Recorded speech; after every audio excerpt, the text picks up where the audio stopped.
I can guarantee you that I'm probably the safest I ever am when I'm in Haiti because my Haitian friends, they will not let anything happen to us. I call them our minders.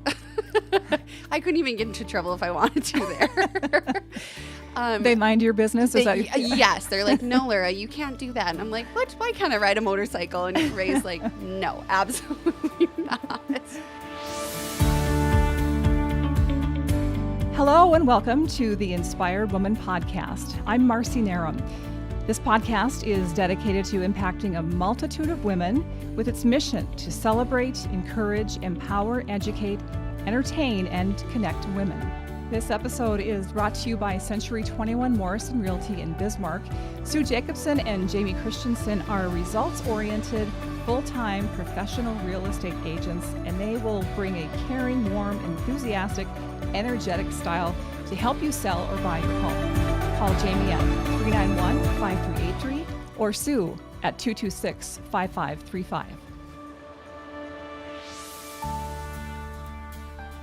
Guest today is Lura Spears. She is a nurse anesthetist. That's a rough one. It is a rough one. My parents still can't say it.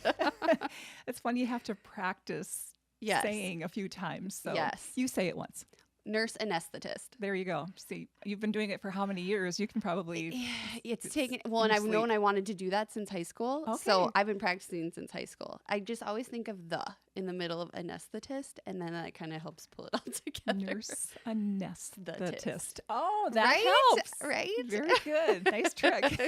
Hey, I do my best. So what is a nurse anesthetist? A nurse anesthetist is a nurse. I have an RN. I worked in the ICU I should go back. I have a 4-year RN degree. I then worked in the ICU for about 2 years and then applied for a master's program. So I do have a master's degree in nurse anesthesia.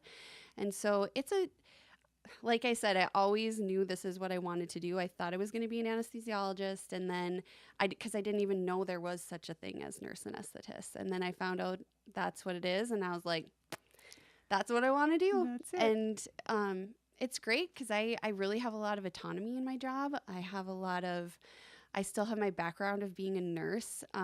So really the options are so open. So I love it. I wouldn't do anything differently.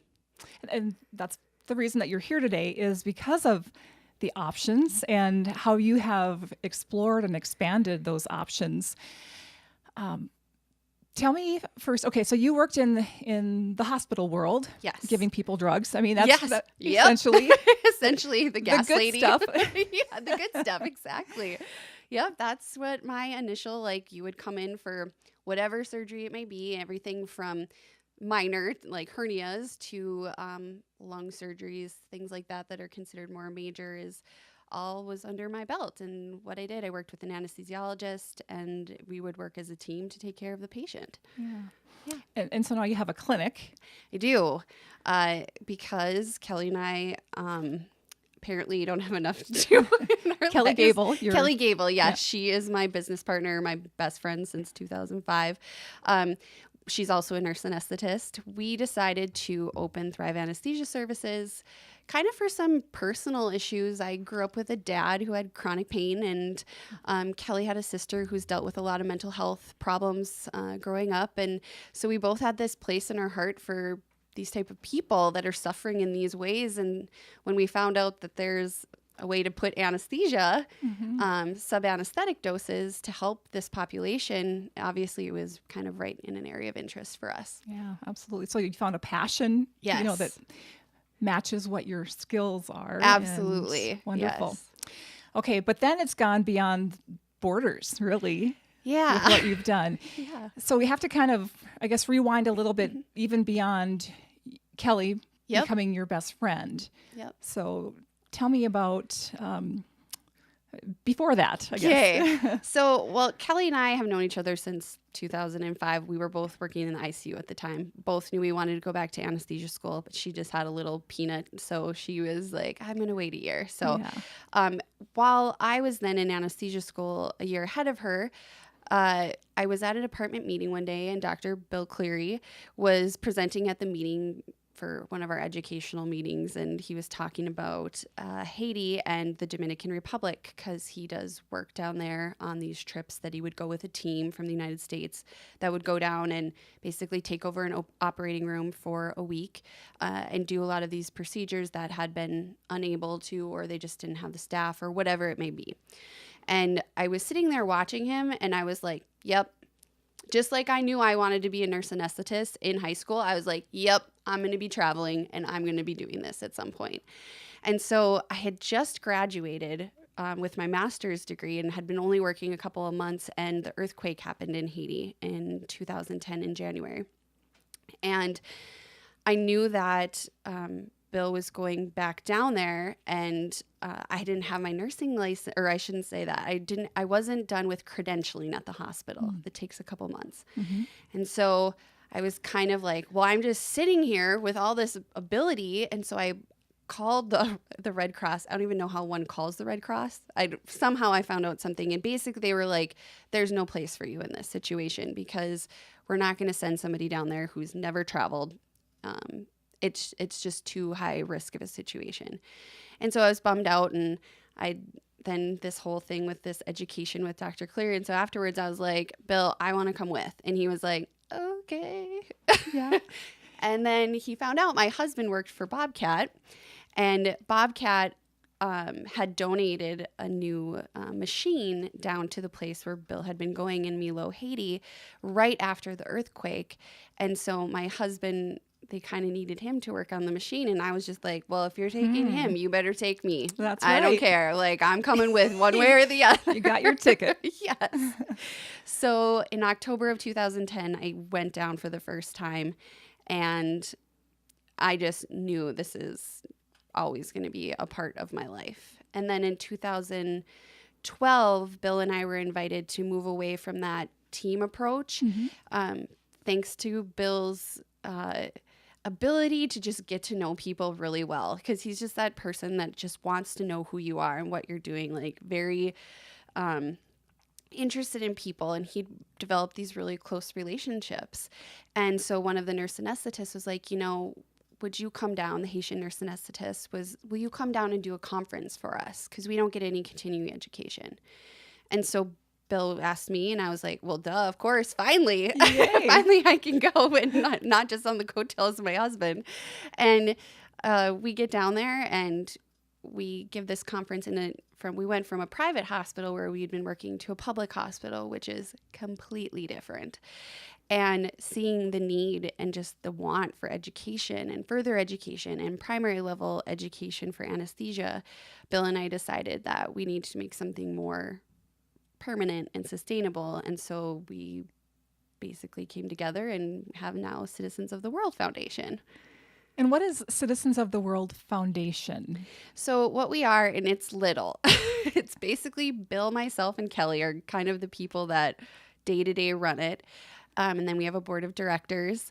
And what we do, our big mission is education is number one. And then we do also do equipment procurement. Like, we now have 2 anesthesia machines in Haiti that were purchased completely by donation funds. And these anesthesia machines, they're called universal anesthesia machines. They can work without power, and they can work without oxygen, which is pretty much impossible in the United States. Wow. Or I should say, you don't see it in the United States, and it's just, so no one's ever looked into building a machine like that. And so when we found out about this universal anesthesia machine, we were actually able to go to Johns Hopkins University and look at the machine and realized what a great fit it is for the environment of Haiti, which goes from air conditioning to high humidity, from moving from room to room, and sometimes they have power and then they have really high power and then they're in brownouts, and you really needed a machine that could withstand that environment. And then we ended up working really closely with the company as well, and so we've been doing some consulting work for them in New York. And so I mean, it's just crazy how this stuff builds and becomes a close community. Right. It doesn't sound so small. I mean, and you're doing not. big things, really. I try. Yeah. Well, I remember the first time that you told me about this, you and Kelly, we were talking about it, and I seem to remember you mentioning that doctors go on strike. Yes. And how does that play into the work that you do? Right. So, and actually, this is a really good question at this time because not only have the doctors been going on strike, but the country right now is in a large amount of turmoil based on some financial situations that the government didn't play very well is the best way I can kind of wrap it up quickly. And so the only way for Haitians to really get their voice heard is to protest or to strike, which then shuts down the country essentially. When we were there in November, we arrived the day before a big strike ended up happening, and I was never unsafe. We were never unsafe. I can guarantee you that I'm probably the safest I ever am when I'm in Haiti because my Haitian friends, they will not let anything happen to us. I call them our minders. I couldn't even get into trouble if I wanted to there. They mind your business? Yes. They're like, no, Lura, you can't do that. And I'm like, what? Why can't I ride a motorcycle? And Ray's like, no, absolutely not. I think my parents hated that I went to Haiti right away because they were so worried about me being unsafe. And then Ray came up here to visit. And then my parents were like, go whenever you want. You'll be fine. I know Ray will take care of you. Why is that? Describe Ray. He's my big brother. He used to be the CFO of Hopital. Oh my gosh, Sacré-Cœur. That's what it is. I wanted to put L'Hôpital in there, which was the hospital I first started working at when I would go down there. And then he since moved jobs, but always had a relationship with us. And so Ray is the guy that like gets everything done. And now since I talked about working with these other urology teams, now other people call me and are like, hey, is Ray available for the week we're going to be there? And I'm just like, I'll check. And then I always but then that has become then a money-making job for Ray. And so now he kind of has a consulting business for taking care of people that are coming in, whether it's just like as simple as picking them up at the airport to providing transportation, things like that. And so it's all about making these connections so that people can kind of empower themselves. Mm-hmm. We have a young anesthesiologist who was at a training for one of our universal anesthesia machines. Now he works for Gradient Health and he's been to Africa installing these machines. And it's like, that's exactly what we need. That's exactly what they need. They need trade. They don't need aid. They need somebody to help them help themselves. Right. Wow. You're very passionate about this. Yeah. It comes through. I talk a lot about it too, I'm sure. So it gets kind of obnoxious. No, not at all. Not at all. That's why I invited you to come in and talk about this because it's really amazing work. I mean, you hear about various mission trips and, people go to these third world countries, to help out. And this one just, it seems it's unique. Yeah. Very specific. Yes, very specific. Although, it is specific, but just before I got here, I got a text message from Anne Marie, who is our anesthesiologist down there, and she says, my friend is living in rural Haiti. He's an OB/GYN, and they need medications to induce labor. They don't have anything. And I'm like, let me see what I can do. Oh. So I try to fit in whatever ways that I can. Right. Like that. But yeah, it is, our main mission is very specific to anesthesia and education and to not take over, but to be a guest and to be a mentor and sometimes to be a mentee. Sure. Yeah. What are some things that you've learned? Oh gosh. I think the most poignant thing that I've learned is I was working here in the operating room, and one of the people in the room tripped over the cord to my anesthesia machine, and so it unplugged my anesthesia machine, which unplugged my monitor and everything. And don't get me wrong, this was maybe a 30-second, the power went out. Mm-hmm. And when you're so used to relying, first responders have it going on because they don't have this is what the blood pressure is. You can watch the heart rhythm. That's what I get all the time. My job is pretty easy compared to first responders. But I was then kind of thrust in a first response or a developing country situation where you don't have these monitors. And my first instinct was like, oh my goodness. And then my second instinct was like, wait, what do I do in Haiti? I just put my hand underneath and I just feel the patient's chest. And I can feel the heartbeat there. I can feel their breathing there. And that's all I need. I know the patient's going to be okay. I know that I'm going to have power in like 15 more seconds. Big deal. I can manage this few moments without power. But I think it's those type of situations that really make you realize what is a big deal and what isn't. And it makes you rely on your really good basic assessment stuff. Mm-hmm. It's not for lack of ability or education that is holding Haiti back. It's the lack of opportunities. People come down and build a hospital, which is amazing. But if you can't staff the hospital, you're not really doing much for the community. There's a hospital in Jacmel that was recently built, and we went down to tour it, and it's a beautiful facility. And it's very interesting because one half was built by the Norwegians and the other half was built by the Japanese. Wow. Which is kind of like great. I was like, what international great cooperation. This is amazing. And I can't remember if it was the Japanese or the Norwegians had the foresight of putting in a solar panel electrical system. Well, the other side did not. And so most of the time, the one side of the hospital is dark and the other side of the hospital has light. And it's just those situations that just make you like, we're getting there, but we're not. Not quite. And it's just, that's so, that is another thing close to my heart. We so often donate what we don't want. Which is, it really is, you're doing it out of the goodness of your heart. You're not trying to do something. I mean, you want to help. That's why you're giving these things up. But you have to remember they probably don't want it or they probably don't need it. And then you have just another situation where you have more garbage or more clutter. That's a huge issue in Haiti is like we have so many supplies that are completely worthless. And it just makes it all that more difficult to find the things that you really need. My husband, when the first time we were down there was a box full of wrenches, all the same size. And my husband is like, okay, this whole facility maybe needs 2. But there's nobody in Haiti that's going to be like, okay, well, we need 2, you need 2. They have bigger things on their plate than deciding who gets how many wrenches. Right. And so it really made me rethink charitable donation as well. Mm-hmm. Yeah. Well, and on that topic, you have to have a way to get to Haiti. Do you twice a year? Twice a year, yes. Okay. Yes. And all 3 of you go? Yes. Maybe a couple of other people? Yes. Yeah, okay. Yep. And not inexpensive, I would imagine. It isn't.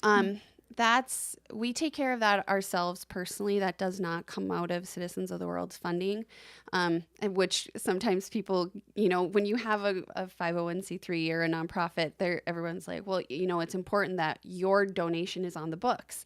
And so when people would look at our books, they won't see anything from myself or from Kelly or Bill because our donation is we donate our time and our money to get down there. So anytime people donate to the organization, it goes 100% to either staff that we hire down there in Haiti, or it goes to different facilities for anesthesia equipment or putting on conferences or things like that. So, And so you have a fundraiser is it always in April? Just April? Or it's kind of all over the place. But once a Sometimes year? It's in March. Once a year, yes. Once a year, okay. Sometimes it's in March. It's somewhere in the spring usually. So one or the other of those months.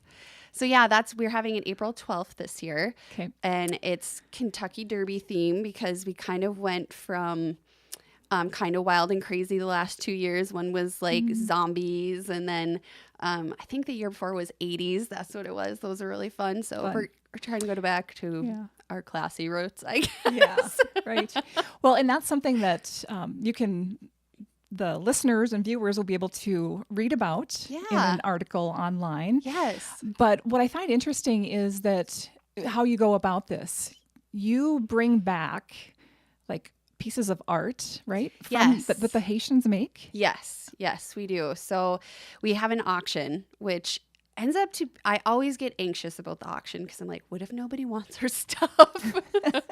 And And I'm just like, I don't know, something about it. The live auction just makes me super anxious. But every year, it is my most favorite part of the whole night because people get so into it. And so we've auctioned things off. We had like a baby blanket set that was handmade. We do a lot of research to make sure, I mean, it all comes from Haiti, but then we also make sure that we're buying it from sources that are sustainable, sources that allow the people that actually made it to get the funding, not some weird middleman somewhere and things like that. So paintings are a big one that we usually bring back. Stone figurines, and there's one that was really beautiful, a pregnant female that we had one year, and we have another really beautiful one this year that's all white. It's gorgeous. I'm so excited to show that to people, and then at the same time I'm like trying to hide it because I want it to be a surprise. Oh. Well, I can understand. I've seen a few of the pieces, and it's remarkable. What a way to, help them really times two, because you're supporting them financially, and then you're going back. Right. It's like a circle, continuing circle. And promoting the culture. Like, people don't realize how beautiful Haiti is. Like, when we go down the first day that we're there, we take a day to go to the beach. And I mean, we take a 45-minute boat ride and are on an island completely by ourselves. It's beautiful. I mean, where in the world can you do that anymore? And it's in the Caribbean. It is a 1 hour plane ride from Miami. And people need to know that they have some beautiful hotels there. One of the hotels that we stay in is practically like a second home to me. Like, we get there and the whole staff comes running to see us and giving us hugs. I mean, we've been there so much, but it is such a beautiful country. I mean, it's mountains coming right out of the ocean, and people need to know that part about Haiti too. You hear about the poverty, you hear about the earthquake, you hear about the protests, you hear about the doctors striking, but you never hear about how beautiful it is. And in tourism is a huge thing. I have a couple of really good friends down there that have created Safe Trips Haiti. And so they have a catamaran that they take people, and I mean, they pick you up at the airport. They'll go on any excursion. They have excursion plans, and I'm so proud of them, and I'm so excited for them. And all I want to do is tell people, you need to go to Haiti, because I'm telling you, you're not going to get that experience anywhere else, I don't think. Fantastic. Yeah. Well, this has been a big part of your life. I mean, since 2010. Yeah. Okay, so nearly 10 years. The customs guy. Custom guy tells me I'm almost Haitian. So I feel that huge sense of pride with that. Well, and there's something that you've given up, over those years of doing this, leaving your family. Is that hard, or how does that go? That's always been something that's been a little bit tricky, because I feel so torn. And I remember when my boys are adopted from Ethiopia, and I went to Haiti. They came back in August of 2012, and I went back to Haiti in November of 2012. And I remember when I left, I was just like, is this the right decision to make? Because they're so new home. And mind you, my husband stayed home and now stays home with the kids while I go and do these things. I have a wonderful husband. And I talked to my husband about it, and he's like, well, we have this plan. We're going to make a little chain so the kids can count off how many days you're going to be gone, and marked it on the calendar. And so but it doesn't take away, we all have mom guilt, right? You get down there, but then I would see this mom sitting on those steps of the hospital with these two little kids running around her, and they don't have any place to go. And so I'm just like, I would want somebody to sacrifice a little bit of their time for my children if they were in that situation. And so I tried to tell myself that my kids, it's a good thing for them to, they kind of grew up somewhat in that, and that they have a little bit of an understanding. You would talk to them now and think, no, but but I think it's important for them to know, and that I'm still their mom. I'm still here for them. They are number one, but that, there's so much more than our family outside of our little tiny group. I have Ray, who I say is my brother. I have another friend, Fred, in Uganda, who I've had the pleasure to go and visit him. And I mean, as soon as he got engaged, he texted me. As soon as they had a baby, they text me, you know. And the kids know these people and are connected with them through whether they have visits here or over FaceTime or whatever. So, I mean, I think they realize that it is our family. We're all just helping our family. And so, but yeah, I'm also very lucky that I have a very supportive husband, and my parents help my husband out, although I don't think he really needs much help. They're like, the kids are like, it's the best time ever when you leave. We don't have to clean our room for a week. Love to hear that, right? Oh gosh, I'm just like, as long as it's clean when I get home, I don't care what you do in the meantime. And have the boys been able to go with you to Haiti? They haven't yet. It's something that I'm excited to, I'm really excited about it. I have a pretty strong stance on, I don't want to bring them until I have something for them to do to be useful. I don't want them, I think and I don't want to seem uncaring or narrow-minded, but it's hard for me to see situations in Haiti where teams come down and build a house. I mean, that's great for you. I think it's great for the experience for the kid or the adult who goes and builds these homes. It's out of the great intent. It's a cultural change. They're willing to put themselves in that position. But you have to step back and realize a Haitian can build the house. And you're just taking that away from somebody who really wants the job to build the house. Right. So instead of taking that money and giving it maybe to an organization that trains people to build a house, you are, that's, and so I don't want my kids to be that. So I'm very much so like, I'm not going to just send them down there and be like, oh, paint a wall today. Because we could hire a Haitian to do that. We could hire, or that's a big part of where I get stuck with my kids and where they fit in. If they want to come down and be tourists, I'm totally cool with that. But that's a great perspective though, Yeah. Empower them in what they can do, Right. And build relationships. That's another thing. I'm by no means an expert traveler, but when I do go, especially to Haiti, it gets to a point where no matter where you go, children will be like, give me $1. They don't know any English, but they know, give me $1. And your heart hurts because you're just like, and especially sometimes they're like, oh, I'm grunko, which means I'm hungry. And you so want to, but then it's like, okay, why don't you give me a tour of this park? And then I will give you $10 instead of $1. It's like, learn that we all have to work to get if you give something for free, it has no value. And it doesn't mean you need to be greedy or rude or, but it's, you want to teach them a skill to make their life better. So instead of being like, I'm hungry, give me $1, I'm like, this is your neighborhood. If you see a visitor, you'd be like, here, let me give you a tour of my neighborhood. People love that. And that's, you're having an exchange. You are becoming the expert in this. And you are then building a relationship with people. And that's exactly what you're doing with your experience, your expertise as a nurse anesthetist. You're going to practice that all night now. I am. And are you also building a clinic now too? We aren't. That's not where our clinic is. Just our clinic here in Bismarck. I think people are probably like, well, wait, you're so involved with Haiti, but you also have your other business and you used to work at the hospital. Okay. I think people think I do dabble in a lot of different things. Okay. So, no, we're not building a clinic, but that is very much what our whole goal is, that I don't want to take anything away from. I want to build up and work together. And what makes me so happy is I still get, like, even from students that have graduated, or even some of the anesthesiologists that have graduated, are like, oh, you're going to be in CAP next week. Is it okay if I come by? I really need some work on my epidurals.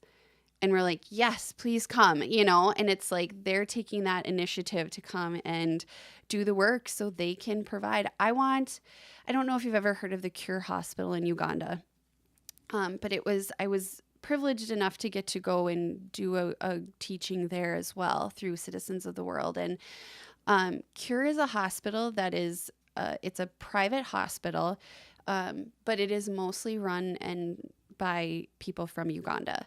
And they do neurosurgery on children. And they do stuff that nobody in North Dakota does. I mean, this is very specialized type of surgery. And there was a child, and I am embarrassed because I think it was Iraq, but I want to say it could be Iraq or Syria, but a child that was having neurological issues.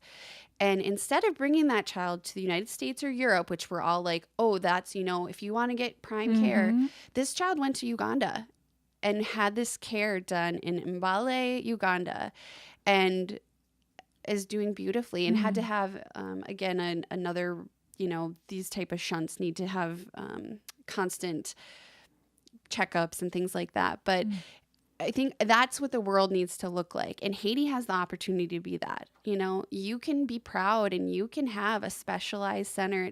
Just because we live in the United States doesn't mean we know everything. Yeah. There's opportunity there, yes. too. And so I just want every place to have their own ability to take care of their own. And Absolutely. Others, too, if they need it. I'd like to end with our tagline, Okay. She believed she could, so she did. When has this applied in your life, Lura? Probably multiple times. I think specifically when my uncle passed away 2 years ago, and we were extremely close. And after that was a really big hit. I was in a job that really wasn't fulfilling to me. I had Citizens of the World, and that was amazing. But I also, I was looking at maybe doing that full time, and then realizing I didn't want to do grants and stuff. It would be taking too much time away from what I actually like to do. And so then I decided maybe I should be an entrepreneur. And of course I decided it with Kelly. And I think with just like that commitment, your life doesn't have to be what you necessarily thought it was going to be. I thought I was going to work in the hospital system my whole life. I remember my dad telling me you need to take business classes. And I was like, I am never going to have anything to do with business. Now I have a 501c3 and I have an S Corp with my friend. So I think you just need to believe that you have no idea what tomorrow brings, and you can handle it no matter what, and do it because it's tough, but it's so rewarding. It makes every day worth living. Beautifully said. Thanks for doing what you do and for sharing your story with us today.